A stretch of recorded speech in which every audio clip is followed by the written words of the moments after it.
여호수아 23장 1절부터 10절까지 교독합니다. 1절 제가 먼저 읽습니다.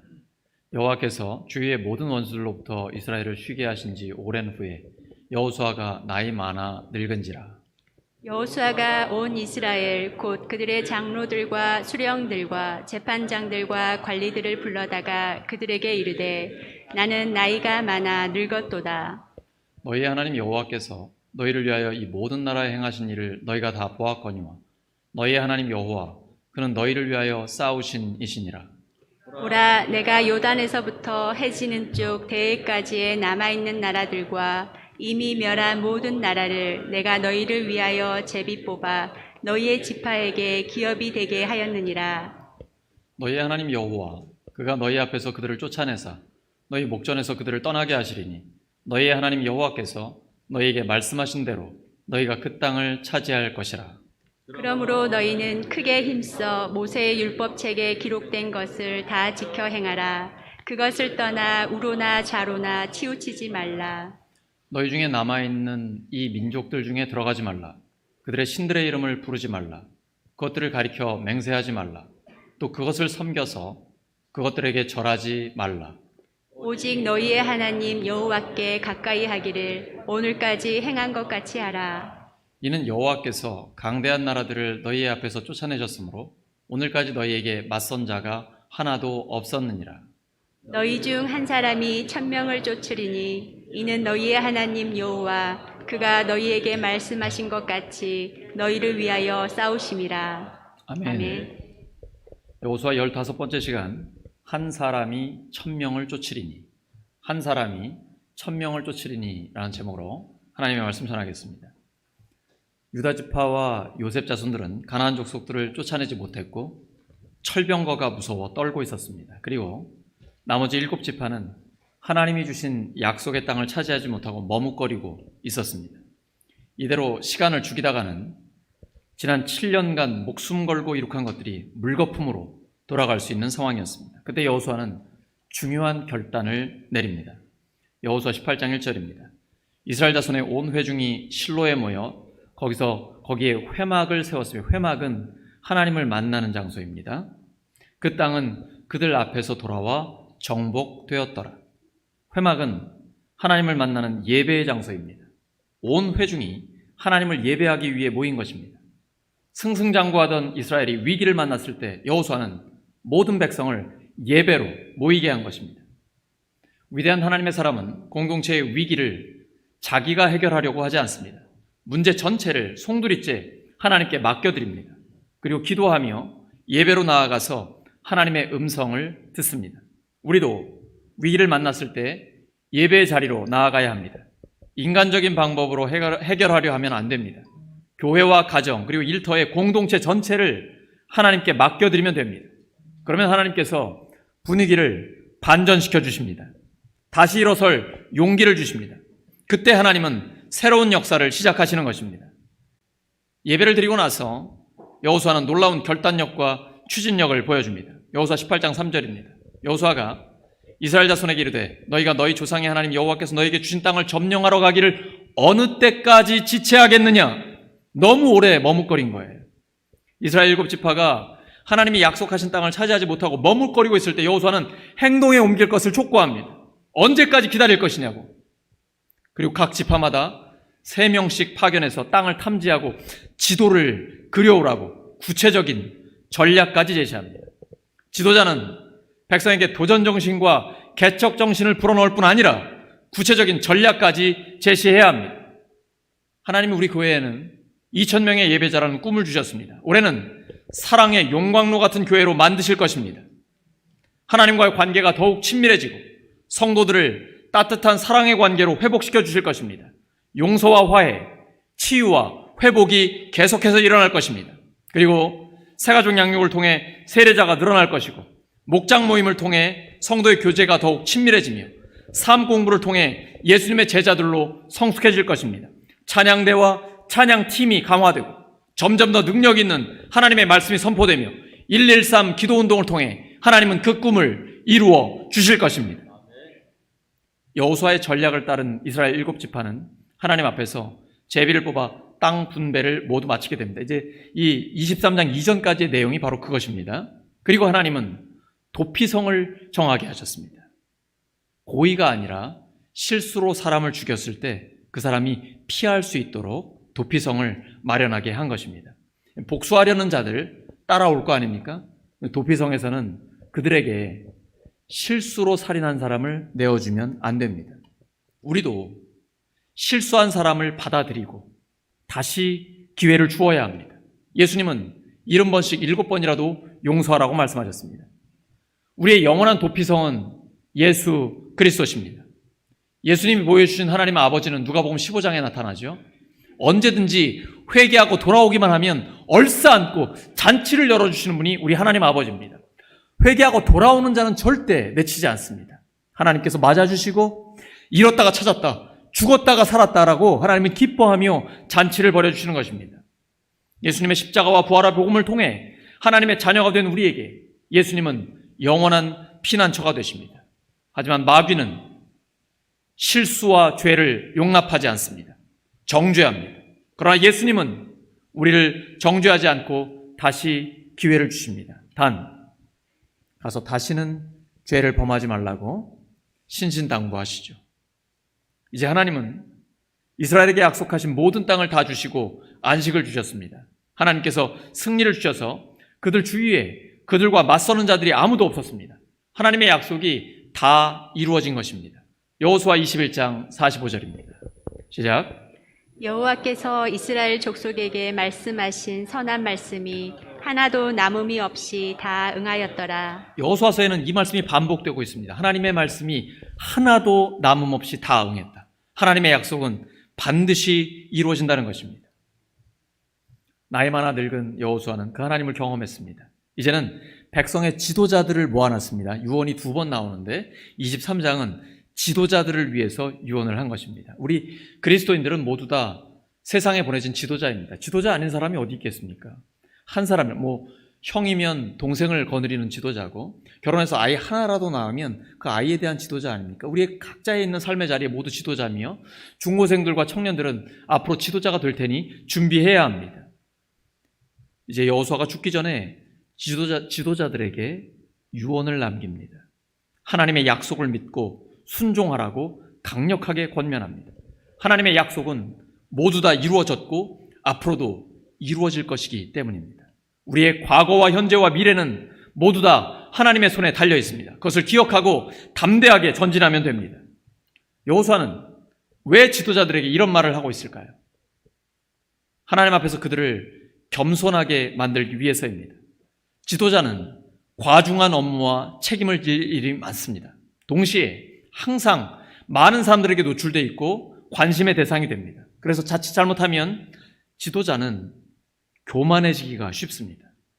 하나님께서 나를 통해서 역사하셨는데 마치 나의 능력으로 일한 것처럼 착각하기가 쉽습니다. 그래서 지도자는 항상 겸손해야 합니다. 우리 그리스도인들은 하나님 앞에 엎드려 겸손할 때에 은혜가 머무는 삶을 살 수가 있습니다. 하나님께서 교만한 자를 대적하시고 겸손한 자에게 은혜를 주십니다. 여호수아는 지도자들에게 그것을 유언으로 남기고 있습니다. 유언이라는 것이 가장 중요한 말씀 아닙니까? 죽기 전에 여호수아가 유언을 줬는데 우리에게 주시는 3가지 교훈이 있습니다. 첫째, 하나님이 우리를 위해 싸워주시면 한 사람이 1000명을 쫓을 수 있습니다. 우리의 실제 생활과 영적인 전쟁에서도 마찬가지 원리가 적용됩니다. 예수님은 주님의 제자들인 우리에게 귀신을 쫓아내는 권세를 주셨습니다. 마가복음 16장 17절입니다. 시작.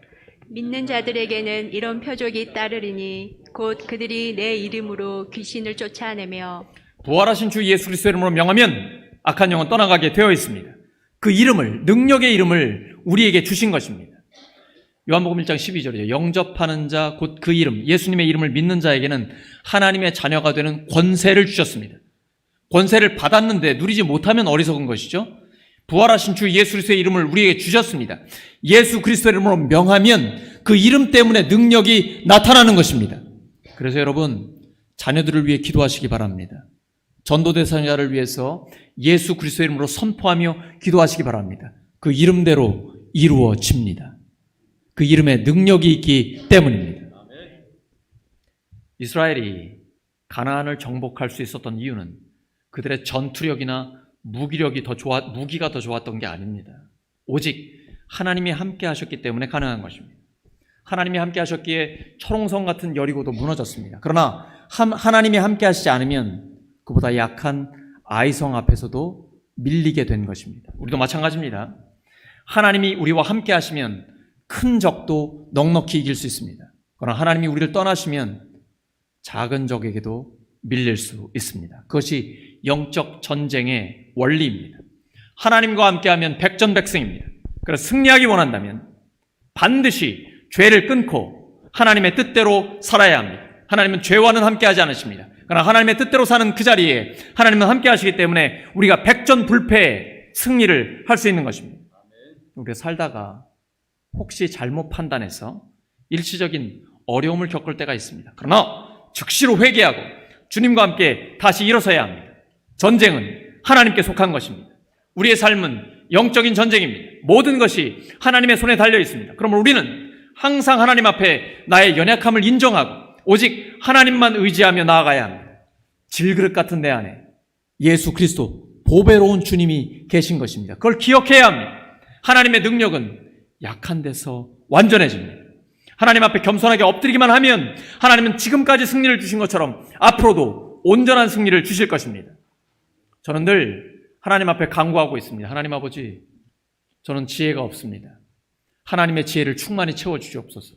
예수님의 핏값으로 사신 울산 성결교회를 저는 목회할 수 없습니다. 하나님이 직접 목회하여 주시옵소서. 하나님 도와주세요. 교회 내에 용서와 화해, 치유와 회복이 일어나게 하여 주시옵소서. 진정 하나님의 가족으로서 공동체성을 회복하게 하여 주시옵소서. 여러분도 어렵고 힘든 위기의 순간마다 하나님 앞에 엎드려 기도하시기 바랍니다. 하나님은 겸손히 하나님 앞에 기도할 때 동행해 주시며 승리를 주십니다. 둘째, 한눈 팔거나 곁길로 들어서면 안 됩니다. 하나님은 이스라엘에게 약속하신 모든 땅을 다 주셨습니다. 이제 이스라엘은 단단히 결심하고 하나님의 말씀을 다 지켜 행해야 합니다. 그 말씀을 떠나 우로나 좌로나 치우치면 안 됩니다. 하나님의 말씀을 다 지켜 행하는 것이 웬만한 의지 가지고는 쉽지 않습니다. 그래서 우리 주님께서는 늘 깨어있으라고 말씀하십니다. 우리가 권투를 하거나 어떤 그 격투기, 스포츠를 할 때 보시면 항상 가드를 올려서 관자놀이를 보호하고 있습니다. 근데 이게 라운드가 거듭되면 힘이 빠지면서 가드가 이렇게 내려오게 돼요. 그러면 상대는 어김없이 치고 들어옵니다. 우리가 영적으로 나태해지면 빈틈이 생깁니다. 그러면 마귀는요, 치고 들어오게 되어 있습니다. 그러면 우리가 넘어질 수도 있습니다. 이번 베이징 동계올림픽에서 피겨스케이팅의 차준환 선수가 아주 멋진 모습을 보여줬는데 경기를 시작하자마자 크게 넘어졌습니다. 근데 바로 일어서더니 실수 없이 끝까지 거의 완벽한 연기를 해냈습니다. 대단하죠? 정신력이 정말 강한 겁니다. 그러니까 내공이 그만큼 강하게 준비되어 있던 것입니다. 우리도 마찬가지입니다. 신앙생활 하다가 넘어질 때 있습니다. 하지만 그 자리에 아주 엎드러지면 안 됩니다. 빨리 딛고 일어나 다시 시작해야 합니다. 사도 바울의 고백입니다. 로마서 7장 24절 25절입니다. 시작. 오호라 나는 공고한 사람이로다. 이 사망의 몸에서 누가 나를 건져내랴. 우리 주 예수 그리스도로 말미암아 하나님께 감사하리로다. 그런즉 내 자신이 마음으로는 하나님의 법을 육신으로는 죄의 법을 섬기노라. 여러분 2000년 교회 역사에 사도 바울이 가장 탁월한 하나님의 사람 아닙니까? 근데 그 사람이 이렇게 고백하는 거예요. 오라 나는 공고한 사람이로다. 왜냐하면 내 안에 있는 죄를 발견한 거예요. 이게 정직한 하나님의 사람의 고백이죠. 그러나 나는 죄인이지만 거기에 머물지는 않는다. 그리스도 예수로 말미암아 하나님께 감사하리로다. 그러면서 일어서는 거예요. 내가 육신으로는 죄의 법을 따르지만 내 마음으로는 하나님의 법을 따릅니다. 하나님은 우리의 마음을 보고 계십니다. 그래서 기쁨으로 다시 일어서는 겁니다. 이것이 바로 의의 호심경입니다. 우리의 심장을 보호하는 의입니다. 자기 의는 아닙니다. 의는 없나니 아무도 없습니다. 죄가 없기 때문에 내가 돌을 들어 먼저 칠 수 있는 사람은 아무도 없어요. 의인은 없나니 하나도 없습니다. 근데 오직 우리를 위해 죽으시고 부활하신 예수 그리스도의 의로 우리의 영적인 심장을 보호받는 것입니다. 예수님의 의로 우리를 지켜주시는 것입니다. 하나님은 예수님 보내주셨고 예수님 우리를 사랑해서 자신의 생명까지 내어주셨습니다. 그 예수님의 사랑이 우리의 허물을 다 덮고도 남음이 있는 것입니다. 여기 덮는다라는 게 원어를 보면 지붕이라는 겁니다. 지붕으로 덮는 것처럼 되어 있어요. 하나님의 사랑이 우리를 덮어주는 거예요. 우리의 모든 죄와 허물을 아낌없이 다 덮고도 남음이 있는 것입니다. 처음 사람 아담과 하와가 죄를 지었습니다. 그래서 에덴 동산에서 쫓겨났어요. 그때 하나님 그냥 보내지 않으시고 가죽 옷으로 덮어주셨습니다. 지금도 마찬가지입니다. 하나님은 우리의 모든 죄와 허물을 아낌없이 덮어주십니다. 우리도 이제 우리 형제 자매들을 덮어주어야 합니다. 그것이 바로 의의 호심경입니다. 여호수아가 지도자들에게 이 말씀을 유언으로 남기는 이유가 있습니다. 지도자는 많은 사람들을 이끄는 자리에 있지만 방심하면 많은 사람들에게 끌려갈 수 있기 때문입니다. 하나님의 뜻을 따르지 않고 사람들의 눈치를 보기 쉽습니다. 사람들은 자기 목적에 따라 지도자를 이용하려고 합니다.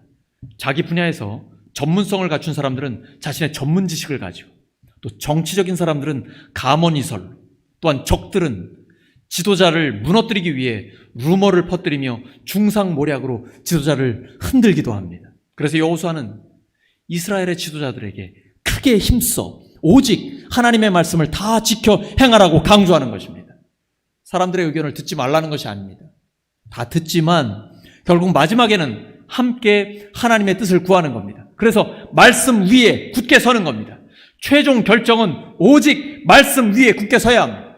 우리 모두 영원하신 말씀 위에 굳게 서기를 소망합니다. 옆 사람 축복하시기 바랍니다. 영원하신 말씀 위에 굳게 서시기 바랍니다.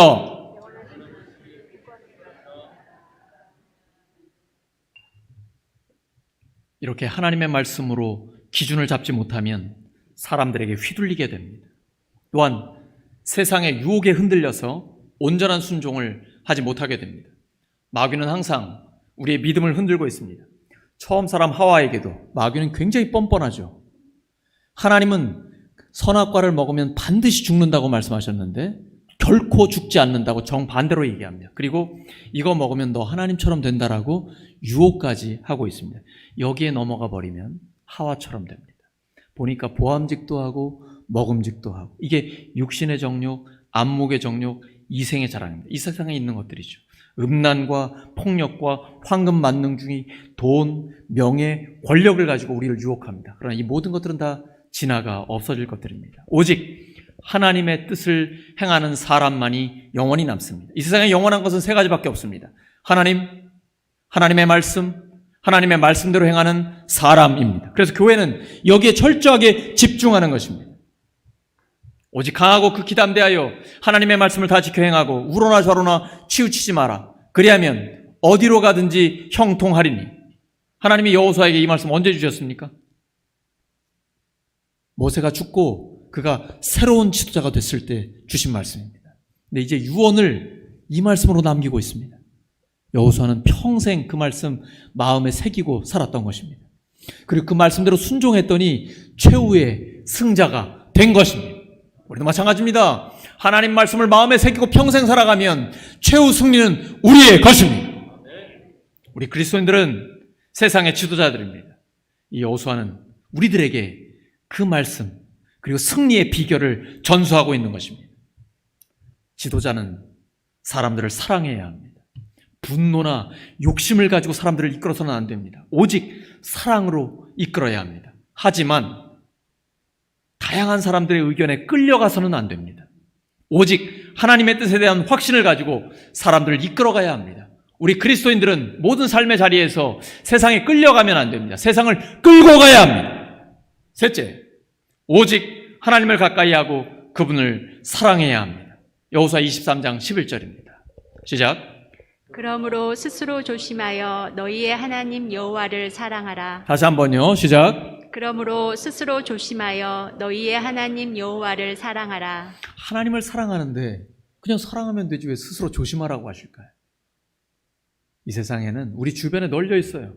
하나님을 사랑하지 못하게 하는 수많은 방해꾼들이 있습니다. 여러분 스마트폰만 들어도 얼마나 많습니까? 세상의 유혹거리 우리 주변에 널려 있습니다. 그렇기 때문에 스스로 조심하라는 거예요. Be very careful. 아주 강조하고 있는 거예요. 그러지 않으면 하나님을 사랑하지 않고 세상을 사랑하게 되기 때문에 사람은 뭔가를 사랑하게 돼 있어요. 하나님을 마음을 다해 사랑하지 않으면 다른 것들을 사랑하게 되어 있습니다. 그리고 그것은 우상이 됩니다. 돈을 사랑하는 것이 일만하게 뿌리가 됩니다. 예수님은 하나님과 돈을 겸하여 섬길 수 없다라고 말씀하셨습니다. 세상을 사랑하면 하나님의 사랑은 거기에 없습니다. 양다리 못 걸칩니다. 하나님 그런 분이 아니에요. 요한일서 2장 15절입니다. 이 세상이나 세상에 있는 것들을 사랑하지 말라. 누구든지 세상을 사랑하면 아버지의 사랑이 그 안에 있지 아니하니. 마귀는 항상 매력적으로 다가옵니다. 음란, 폭력, 황금만능주의 우리를 유혹합니다. 세상이 전부인 것처럼 우리에게 찾아오죠. 하지만 세상에 있는 것들은 다 지나가게 되어 있습니다. 스스로 조심하라는 것은 정신을 차리고 늘 깨어 영혼을 돌보라는 것입니다. 그럼 농사를 지을 때 아무리 좋은 밭이 있어도 풀을 매지 않으면 그 밭은 엉망이 됩니다. 울산 시민 여러분, 풀을 맨다는 게 무슨 뜻인지 아십니까? 풀을 맨다라는 게 무슨 뜻이에요? 풀을 이렇게 묶는 거 아닙니다. 풀을 맨다는 건 풀을 뽑는 거죠. 완전히 뿌리째 뽑아가지고 없애버리는 것입니다. 여러분, 논길을 다닐 때 부지런한 농부인지 게으른 농부인지 어떻게 분별하는지 아세요? 거기 보시면 벼하고 생긴 건 비슷한데 새까만 쭉정이들이 같이 있습니다. 그런데 이 피라고 부르는데 이 쭉정이가 논에 얼마나 많으냐 적으냐를 보면 알 수가 있습니다. 부지런한 농부는 밥만 먹으면 논에 가서 삽니다. 쭉정이가 자랄 여유를 전혀 주지 않아요. 우리의 영혼도 마찬가지입니다. 가만히 놔두면 쭉정이로 가득 차게 됩니다. 우리의 영혼을 잘 관리하잖아요. 그러면 하나님을 사랑하고 굉장히 건강한 영혼의 사람이 됩니다. 기도와 말씀으로 예수님의 십자가와 부활의 복음으로 집중할 때 우리의 영혼은 너무나 건강하게 되는 것입니다. 그러나 하나님을 사랑하지 않으면 세상을 사랑하게 됩니다. 그러면 영적인 힘은 빠져버리고 맙니다. 하나님과 세상에 양다리를 걸치게 되면 예배에 집중이 안 됩니다. 자꾸 잠이 옵니다. 기도가 흐트러져요. 신앙생활의 의미를 상실하고 원망, 불평, 분노가 올라오게 됩니다. 성도 간에 사소한 문제로 갈등과 다툼이 생깁니다. 그래서 마음을 다하고 뜻을 다하고 힘을 다하고 목숨을 다해 하나님을 사랑하라고 주님은 강조하고 있는 것입니다. 우리 조심해야 합니다. 우리가 하나님을 사랑하는데 방해가 되는 것들이 들어오지 못하도록 우리의 영혼을 보호해야 합니다. 우리는 보고 듣는 것을 주의해야 합니다. 왜냐하면 입력되는 것이 출력되기 때문입니다. 음란한 영상들, 폭력적인 것들 보고 들으면 팝업창처럼 계속 올라옵니다. 우리가 하나님의 뜻을 따라 살지 못하도록 방해하는 것입니다. 그래서 보고 듣는 것을 매우 조심해야 합니다. 믿음은 들음에서 나며 들음은 그리스도의 말씀으로 말미암습니다. 말씀을 듣고 기도하며 하나님의 음성을 들으시기 바랍니다. 그러면 오직 하나님의 사랑으로 우리의 영혼이 가득 차게 됩니다.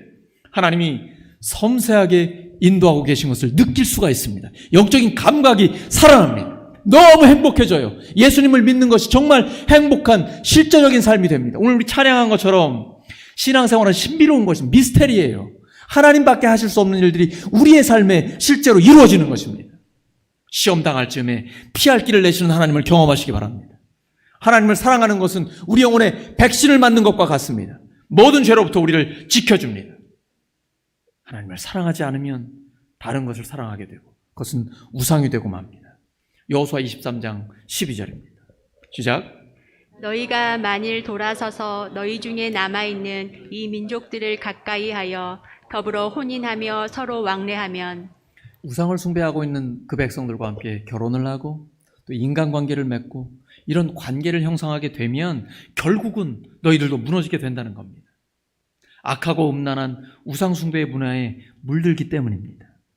영적인 타락은 항상 인간관계로부터 오게 됩니다. 잘못된 관계에서 오게 됩니다. 만약에 우리가 자주 영적으로 약해지고 병든다면 우리가 교제하는 사람들 중에 영적으로 건강하지 못한 사람들이 분명히 있을 것입니다. 주일에 예배를 드릴 때는 성령이 충만하고 기쁘고 감사가 넘치는데 이 예배당만 나가게 되면 금방 다 잊어버리고 세상과 똑같이 살아간다. 그렇다면 우리의 인간관계를 점검해 보아야 합니다. 우리가 자주 대화를 하고 교제를 나누는 사람들 한번 돌아보시기 바랍니다. 기도하면서 인간관계를 정리하시기 바랍니다. 하나님을 온전히 사랑하기 위해서, 우리의 영혼이 건강해지기 위해서는 때로는 외로워지는 것도 필요합니다. 성도의 교제를 통해 서로의 믿음을 확인하면서 함께 기도하고 큰 힘과 격려를 얻는 것, 이런 관계는 집중해야 됩니다. 그 VIP를 구원하기 위해서 아직 믿지 않는 사람들과 함께하는 것 굉장히 중요합니다. 그러나 내가 먼저 강력하게 준비되어야 영향력을 미칠 수가 있는 것입니다. 준비되지 않고 아무 생각 없으면 악한 영향을 받게 되는 것이죠. 우리는 하나님의 빛을 받아서 그 빛을 비추는 역할을 감당해야 합니다. 마태복음 5장 16절입니다. 이같이 너희 빛이 사람 앞에 비치게 하여 그들로 너희 착한 행실을 보고 하늘에 계신 너희 아버지께 영광을 돌리게 하라. 하나님의 빛을 비치려면 하나님을 가까이 해야 합니다. 여기 하나님을 가까이 하라 해서 가까이 하다는 히브리어로 나바크입니다. 착 달라붙다라는 뜻입니다. 하나님께 착 달라붙어 있으라는 것입니다. 예수님은 요한복음 15장 5절에 말씀하십니다. 나는 포도나무요 너희는 가지라. 그가 내 안에 내가 그 안에 거하면 사람이 열매를 많이 맺나니 나를 떠나서는 너희가 아무것도 할 수 없습니다. 포도나무 가지가 나무에 붙어 있으면 아름다운 열매, 좋은 열매를 풍성하게 맺게 됩니다.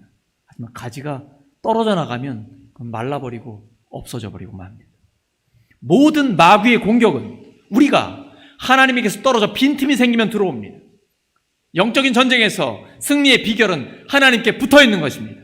기도와 말씀으로 십자가와 부활의 복음으로 주님께 붙어 있으면 반드시 승리하게 되어 있습니다. 요한복음 8장 31절과 32절입니다. 시작. 예수께서 자기를 믿은 유대인들에게 이르시되 너희가 내 말에 거하면 참으로 내 제자가 되고 진리를 알지니 진리가 너희를 자유롭게 하리라. 예수님 말씀 중에 예수님의 말씀에 거한다라는 것은 예수님의 말씀에 딱 붙어서 말씀을 마음에 새기고 살아간다라는 것입니다. 그러면 참으로 예수님의 제자가 됩니다. 진리를 알게 돼요. 깨닫게 돼요. 그리고 진리가 우리를 자유롭게 합니다. 주님께 딱 붙어 있으면 어떤 적도 우리를 무너뜨리지 못합니다. 왜냐하면 주님께서 우리의 방패와 성벽이 되어주시기 때문입니다. 하나님을 가까이 하라는 것은 하나님께 연결되어 있으라는 것입니다. 하나님께 연결되어 있기만 하면 하나님의 능력이 나를 통해서 나타나기 시작합니다. 하지만 하나님과 연결이 끊기면 능력은 사라지고 우리의 영은 메마르게 됩니다. 우리의 목자 되신 하나님과 연결되어 있으면 하나님은 내 영혼을 다시 살려주십니다. 시편 23편이죠. 여호와는 나의 목자시니 내게 부족함이 없으리로다. 그가 나를 푸른 풀밭에 누이시며 쉴 만한 물가로 인도하시는도다. 내 영혼을 소생시키시고 우리가 예배드릴 때 성령의 역사가 있는 것입니다. 내 영혼을 다시 살려주시는 것입니다. 자기 이름을 위하여 의의 길로 인도해 주십니다. 아무리 코로나 상황이 어려워도 하나님과는 거리두기 하지 마시기 바랍니다. 하나님께는 착 달라붙어 있는 우리 모두가 되기를 예수 그리스도 이름으로 축원합니다. 말씀 정리합니다. 하나님이 우리를 위해 싸워주시면 한 사람이 1000명을 쫓을 수 있습니다. 인간적으로 불가능해 보이는 목표도 이룰 수 있습니다. 하나님이 우리와 함께 하신다는 확신을 갖고 위대한 목표에 도전하며 한눈 팔거나 곁길로 들어서지 말고 우러나 저러나 치우치지 말고 오직 하나님을 가까이 하여 그분만을 사랑하는 우리 모두가 되기를 예수 그리스도의 이름으로 축원합니다. 함께 기도합니다. 하나님 아버지, 지금까지 저희들을 위하여 싸워주셔서 감사합니다. 늘 저희와 함께 하신다는 확신을 갖고 위대한 목표에 도전하겠습니다. 우러나 저러나 치우치지 않고 오직 하나님을 가까이 하여 주님만 사랑하는 저희들 되기를 소망합니다. 주여 도와주시옵소서. 예수 그리스도의 이름으로 기도드립니다.